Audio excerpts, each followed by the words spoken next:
आज हम सुनाने वाले हैं शेख चिल्ली की कहानी।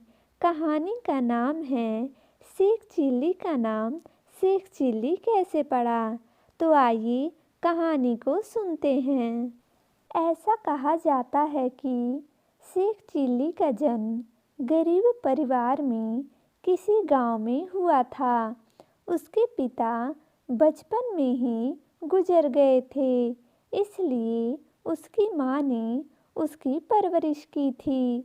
शेख चिल्ली की माँ ने इस सोच से बेटी को पाला पोसा कि वो बड़ा होकर कमाएगा और उनकी गरीबी भी दूर हो जाएगी। इसी सोच के साथ शेख चिल्ली की माँ ने उसे पढ़ने के लिए एक मदरसे में डाल दिया।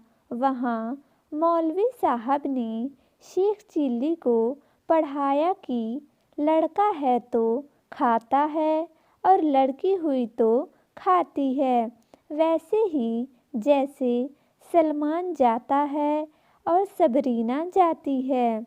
इस बात को शेख चिल्ली ने अपनी बुद्धि में बैठा लिया। फिर एक दिन गजब हुआ जब गांव के एक कुएं में मदरसे की एक लड़की गिर गई। वो मदद के लिए जोर जोर से चिल्ला रही थी।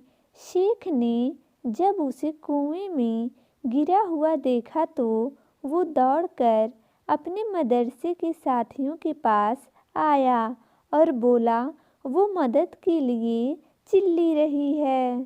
शेख चिल्ली ने जब ऐसा बोला, वो लड़की मदद के लिए चिल्ली रही है, तो इसके बात को कोई नहीं समझे। लेकिन जब शेख चिल्ली ने उन्हें कुएं के पास ले गया, तब सभी ने मिलकर लड़की को बाहर निकाला। लेकिन वो लगातार रो रही थी।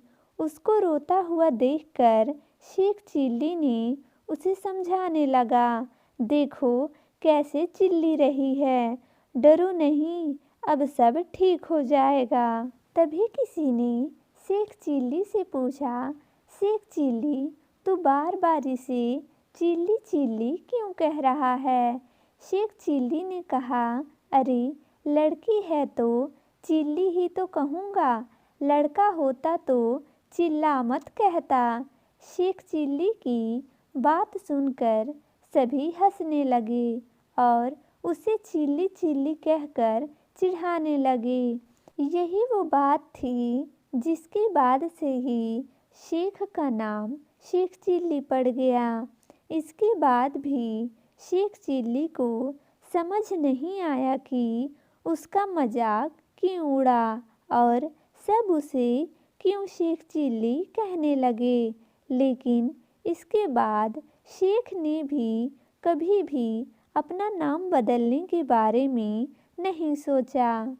इस कहानी से हमें यह सीख मिलता है कि अगर हमें कोई कुछ सिखाता है तो उसे याद करना या रट्टा मारने का कोई फ़ायदा नहीं है, बल्कि उसके मतलब को समझना ज़रूरी है।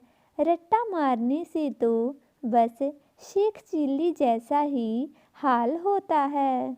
ऐसे ही मज़ेदार कहानियाँ पाने के लिए हमारे चैनल को सब्सक्राइब कर लें और वीडियो को लाइक कर दें।